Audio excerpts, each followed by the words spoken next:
Kejaksaan Negeri Jakarta Selatan menyebut adanya jaminan dari keluarga Roy dan Tifa serta pernyataan kedua tersangka yang berjanji akan kooperatif dan menjaga situasi kondusif menjadi alasan memberikan penangguhan penahanan.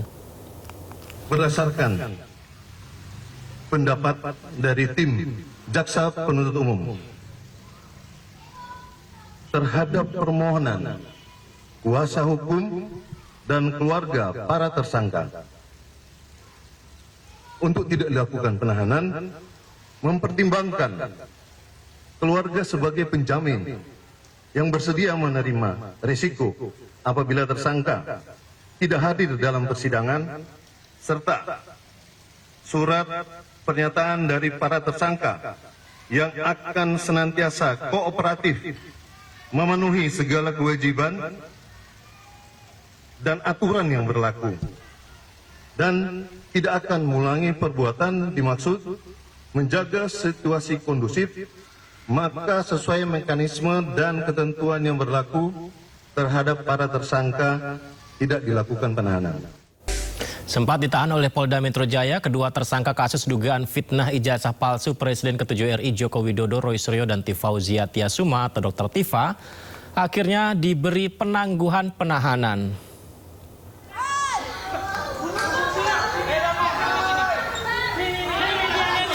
Tim kuasa hukum Roy dan Tifa sebelumnya sempat berkirim surat permohonan penangguhan penahanan untuk kedua kliennya ke Kejaksaan Negeri Jakarta Selatan. Rupanya surat permohonan tersebut diterima dan kedua tersangka diberikan penangguhan penahanan. Keputusan Kejari ini pun disambut baik dari kubu Roy dan Tifa. Meski demikian, kuasa hukum Roy menegaskan ada tanggung jawab yang mengikuti menyusul keputusan itu. Jadi sebelum pelimpahan kami mengajukan surat kepada Kejaksaan Negeri Jakarta Selatan ini dan diterima pada pukul 8.25 ya. Dan surat itu intinya adalah kami meminta penangguhan dan atau tidak ditahan karena memang ada perdebatan apakah sudah ditahan atau belum.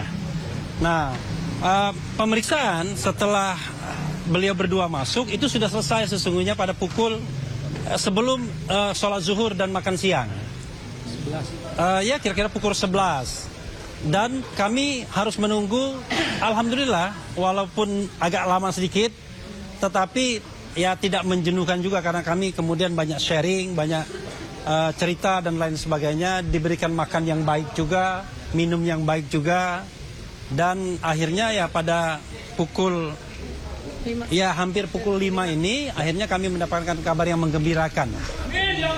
Ya, kabar menggembirakan itu bahwa kedua beliau itu tidak ditahan. Tidak ditahan. Tentu saja tidak ditahannya ini menuntut tanggung jawab kami dan kedua beliau ya. Jadi tanggung jawabnya tentu menjaga iklim tetap kondusif dan kita nanti berpikir bagaimana menghadapi kemungkinan persidangan ke depan dengan profesional, dengan mengedepankan ilmu-ilmu hukum yang kita punyai, sehingga apa yang ingin kita bela, apa yang ingin kita katakan itu memang berdasarkan hal-hal yang memang betul-betul dilindungi oleh konstitusi dan undang-undang. Alhamdulillah, saya secara pribadi, Roy Suryo Terpudajo, ya mengaturkan banyak terima kasih untuk yang terjelas adalah kepada sahabat setia saya, Dr. Tifauzia Tiasuma, ya yang terus kami terus berjuang, ya kami tidak memperhitungkan siapa yang di luar sana. Juga kepada 3 sahabat kami yang lain, Ibu Kurnia Triuryani, Mas Rizal Fadilah, juga Pak Arus Samad, dan terutama yang tidak bisa kami lupakan, seluruh lawyer yang luar biasa, ya luar biasa. Ya mohon maaf saya tidak bisa sebutkan satu persatu, ya mulai dari Mas Refli sampai yang semuanya. Dan tentu saja kepada teman-teman semua, awak media, para jurnalis, para YouTuber, dan juga kepada seluruh masyarakat Indonesia. Ini insya Allah kemenangan rakyat Indonesia.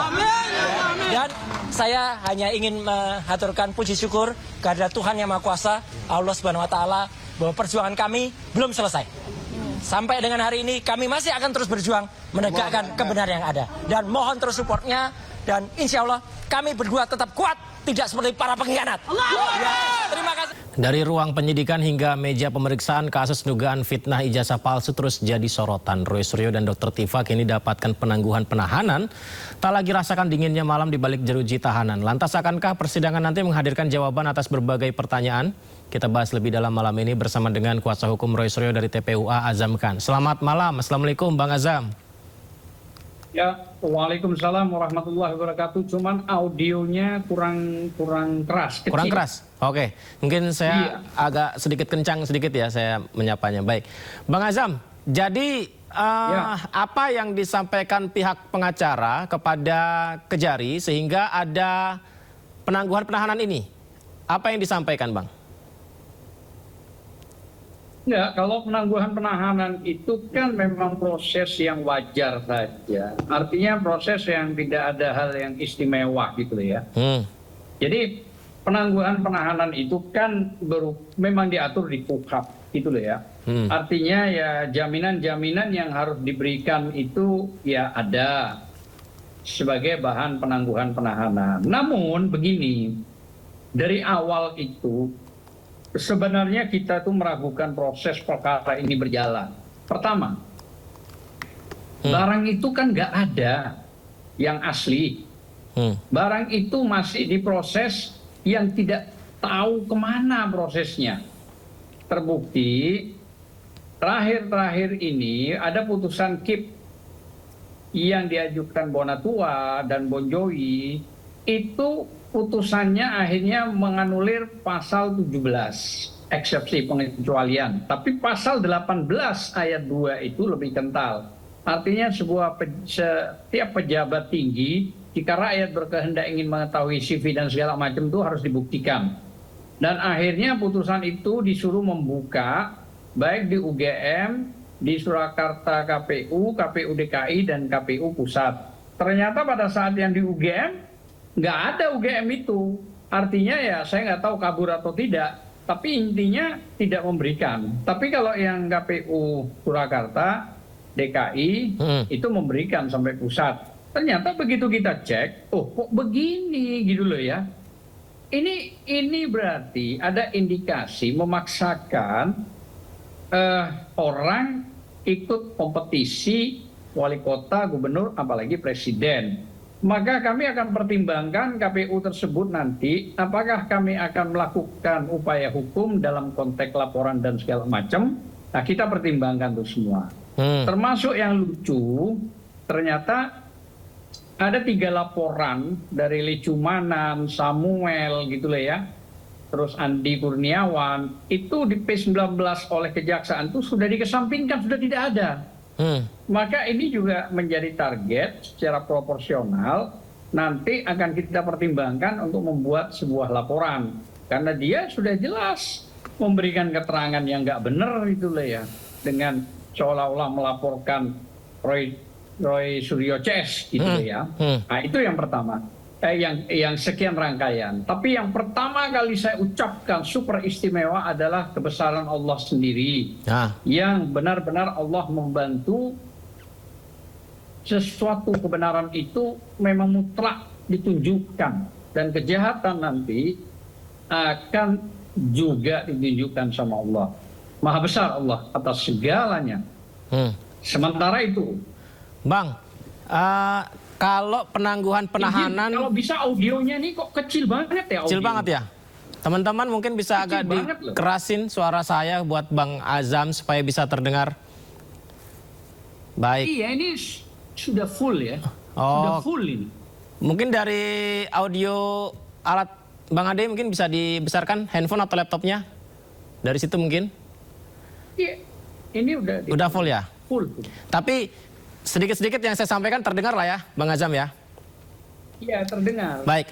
Begini Bang Azam, kalau penangguhan penahanan itu dianggap hal yang biasa-biasa saja, berarti ketika Roy Suryo dan Dr. Tifa kemarin diputuskan Kejari sempat ditahan, apakah itu juga hal biasa atau itu yang luar biasa? Itulah yang saya sebut kesalahan fatal yang dilakukan oleh Polda. Jadi pada saat penangkapan itu kan tidak ada yang kita tanda tangani. Itu yang saya anggap melanggar KUHP. Dari KUHP yang lama, KUHP 8 tahun 81, pasal 112 dan pasal 113 itu wajib ada pemanggilan. Ini yang lama ya. Pemanggilan itu 3 hari sebelum dia harus datang. Seperti hari Jumat kemarin, Selasa itu surat pemanggilan tersangka sudah ada. Dikuatkan juga oleh KUHP yang baru. Nomor 20 tahun 2025. Di pasal 100. Isinya juga sama, malah diminta penyidik ini, kalau yang KUHP lama itu subjektif, kalau sekarang ini diminta yang baru ini harus objektif.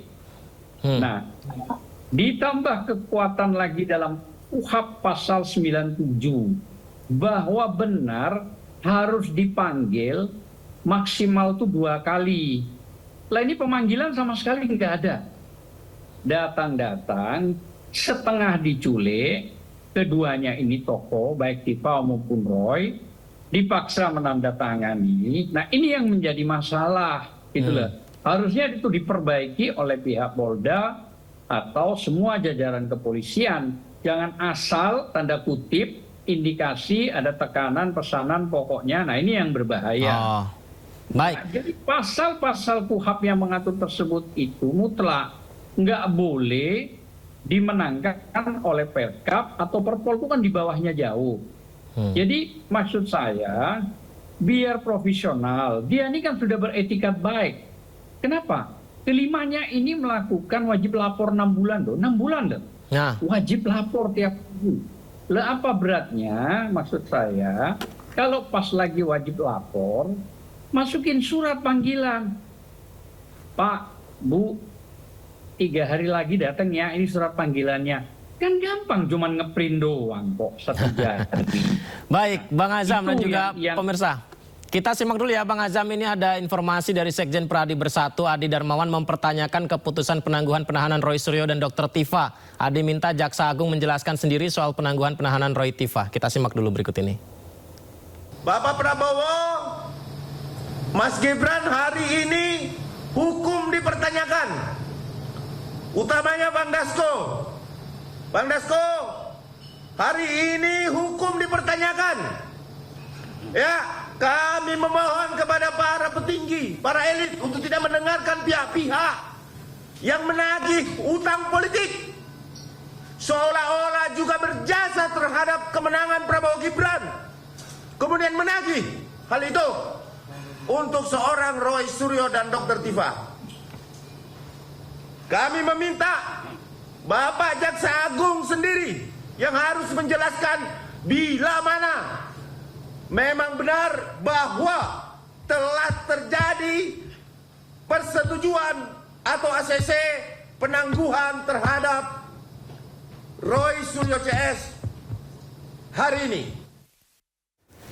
Baik, kita lanjutkan dialog kita. Bang Azam, tadi dari Pradi Bersatu mengungkapkan bahwa Jaksa Agung harus jelaskan bila mana memang benar bahwa terjadi persetujuan ACC penangguhan penahanan dan memang itu yang terjadi. Perlukah hal itu, Bang Azam? Iya. Halo? Silakan, bagaimana Bang Azam? Ya, jadi gini. Sebenarnya bukan proses penangguhan penahanan. Perkara ini memang nggak bisa dipaksakan untuk naik, gitu ya. Kenapa saya katakan barang itu aslinya mana? Barang itu tidak pernah ditunjukkan aslinya. Yang ditunjukkan gelar perkara di Mabes nggak ada, yang di Polda ada, tapi nggak boleh disentuh, nggak boleh diraba, nggak boleh dipegang. Suruh lihat dengan mata, karena saya di 2 klaster ini kan ikut gitu loh ya, menghadiri gitu loh ya, melihat dan bertanya kepada Dirmom ya, Imanudin gitu loh. Kok ada sih model sistem begini ini? Kenapa sih kok Anda ini nggak mau terbuka? Lo cuma mau begang, mau raba, apa beratnya kalau cuma disuruh ini? Satu itu. Kedua, ini sudah terlampaui dalam P21.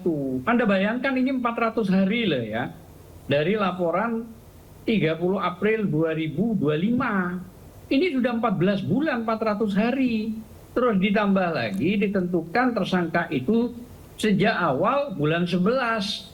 Dan sekarang ini sudah 7 bulan lebih gitu loh ya. Nah, terus ditambah lagi dengan peraturan-peraturan baik itu di KUHP 138 gitu loh ya, baik tahun 8881 gitu loh ya, baik juga di KUHP 62 ayat 4 dan 5, batas waktu itu cuma 14 hari. Nah, ini sudah 100 hari lebih, bahkan 4 bulan sudah. Berarti ini dipaksakan, makanya dari awal saya bilang ini kasus nggak bisa dipaksakan.